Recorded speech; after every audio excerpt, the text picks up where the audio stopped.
Touch it. Oya mwanangu ngoja nikusimulie.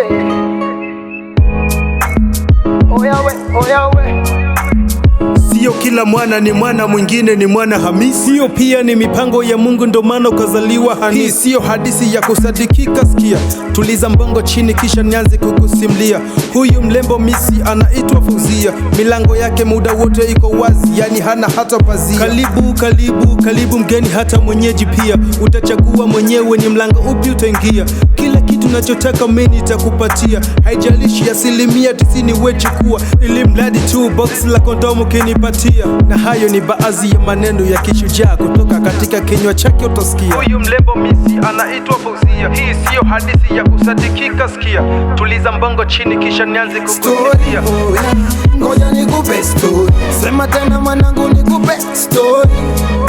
Ngoja nikupe story. Oya we story. Ngoja nikupe story. Oya mwanangu ngoja nikusimulie.